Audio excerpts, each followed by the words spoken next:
The Xindi, this is Star Trek Enterprise Season 3, the start of the kind of decline for me. If you've been following along, you know that I love Star Trek Enterprise, especially the first 2 seasons. I'll put those first 2 seasons up against any other Star Trek show.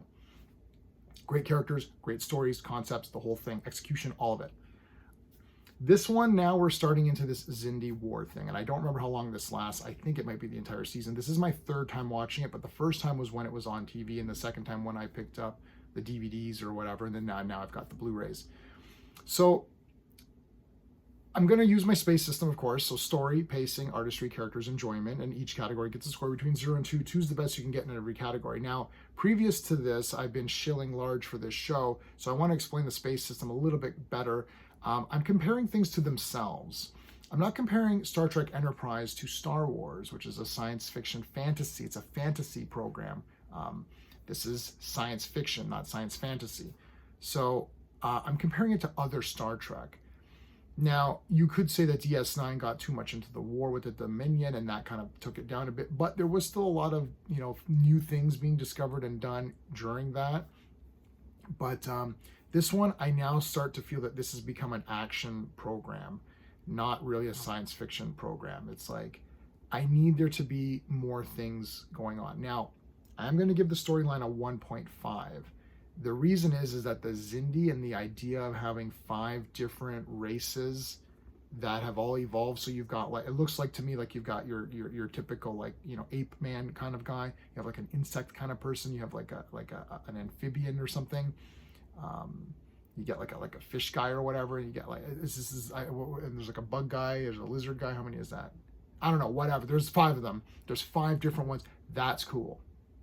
That is actually very cool. I wish they would explore it more with their characters. Maybe 1 episode per. I don't remember how it goes. So maybe this happens. But so I was excited about that. Now this one, they're trying to find out about the Xindi. They go to the Expanse, which is uncharted. It's dangerous. They've got to fix up their ship, make sure they can get through all this stuff. So it's dangerous. They encounter this guy who says there's a mining colony that has a Xindi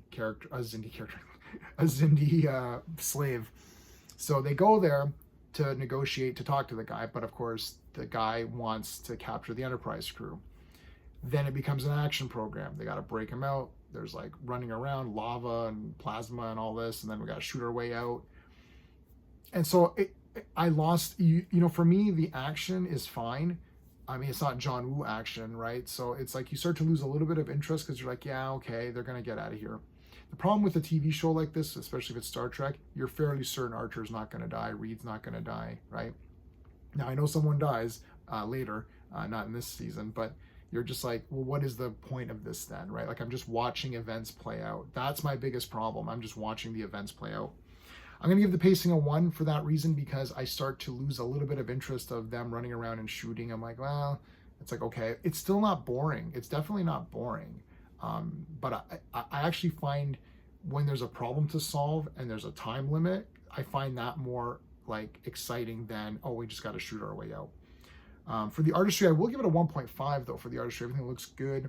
The underground place looks awesome. The aliens there look good. The guy who's like keeps breathing or whatever, he's wicked. There's a lot of cool looking guys, so that's for damn sure. Everything looks good. You got the effects are like on point. Again, this is for that time. Everything looks good. Watching it on my big screen TV, Blu-ray, surround sound, everything looks fine.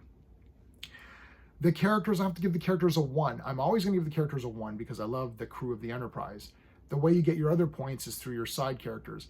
I knew that guy was going to betray them.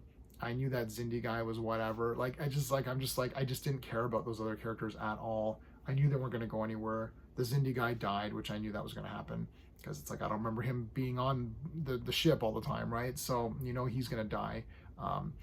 He was okay. He's a bit of a coward and whatever, but yeah, it's fine. They're fine. I'll give it a 1. It's a pass. It's okay. Same thing for the enjoyment factor. I'll give it a 1. I like this episode, but I don't love it. So this one's going to get a 6 out of 10. This is the lowest ranking one so far that we've watched. Only because it's not, again, they're not bad. There's a lot of people. I think season 3 now is where I'm going to start either gaining a little bit more support, or maybe losing some support, where people are gonna be like, no, I really thought, oh shit, yeah, this is badass. Now we're, yeah, you know, I can't get there with Star Trek. To me, it's just so, like, if you look at season 1 and season 3, like look at the first few episodes, you're like, what is this? It's like a different show now, right? Still like it. A 6 is a pass. 5 is a pass. 6 is like, it's a little bit more than a pass. So I'm giving it a 6 out of 10. I'm still liking it. Obviously, I'm going to finish watching them all and review them all. But now we're at the point where, when I was watching the first 2 seasons of Star Trek Enterprise, I was like, this is one of the best Star Trek series of all time. Easy. Like, originals, this might be second to original series. That's how pumped I was. And now I'm like, ooh. You know what I mean? It's just like, you're like, oh, I don't know now, right? That's my problem. Where you got even season 3 of original series, which is sort of your poopy season, there's some better ones there, right? So there you go. All right, everybody, if you like my space system, please like the video, consider subscribing. That's it. Thanks for watching. Until next time.